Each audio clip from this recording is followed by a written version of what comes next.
So welcome to our event, Evaluating Chronic Pain in Neuroscience, Ethics, and Law. I have to first admit that I do not spend as much time thinking about pain as our three speakers, but something that has been on my mind is, what does pain sound like? And this isn't something that we often ask when we explain how we feel. In Chinese and Japanese, pain has a sound. For instance, in Chinese, the word for pain, tong, suggests a kind of movement, a passing through. And in Japanese, historian Izumi Nakayama has described at least 12 distinct onomatopoeic sounds for pain, including chiku chiku, guji guji, kasa kasa, gori gori, which suggests specific textures in specific places that produce specific sensations, like piercing, bulging, throbbing, potentially more specific than we can imagine in English. So linguistically, different cultures offer different representations of pain. And then in my own work as a cultural historian of medicine, I'm keen to know how to make space for these distinct forms of knowledge, how pain sounds and how it's articulated through metaphor, through materials, and whether or not we can join these forms of knowledge with how pain is diagnosed, debated, and defined. And I know that I should tiptoe really tread carefully when it comes to biopsychosocial models of pain, but I'd love to hear more about that. But early on, some of the debates from scholars including Elaine Scarry and Ludwig Wittgenstein have debated whether pain is a mental state or an emotion. The NIH and the IASP, the International Association for the Study of Pain, gives us the conveniently vague definition that pain is an unpleasant sensory and emotional experience that is associated with actual or potential tissue damage, or described in such terms. So we can see that pain exists in multiple temporalities. It can be both real or impending. It can draw from the past, the present, or from the future. And indeed, it's subjective, which is a huge problem that Murat will discuss later.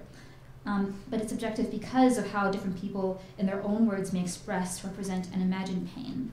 And you may hear our speaker tonight, Murat Aidede, talk about maybe it's better to talk about pain as pains than a single thing.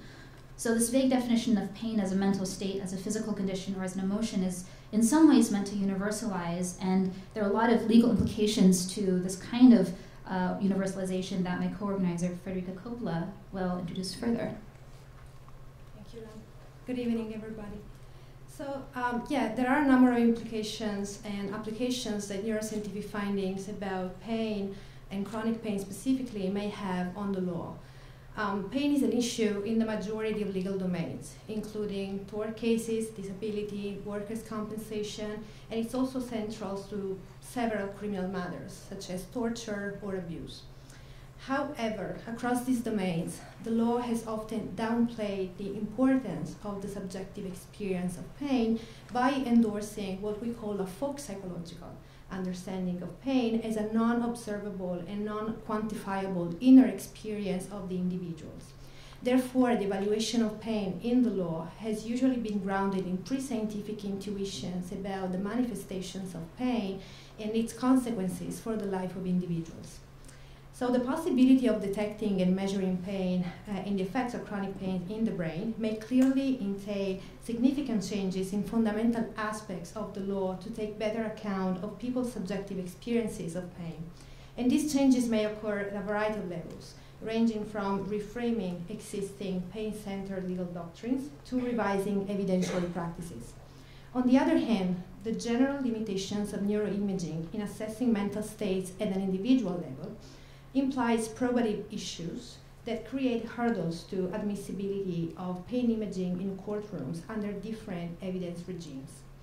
So all these important issues are pressing and require careful elaboration at an interdisciplinary level. So altogether, pain is a complex, however fascinating topic for a variety of fields, and specifically for law, philosophy, and neuroscience.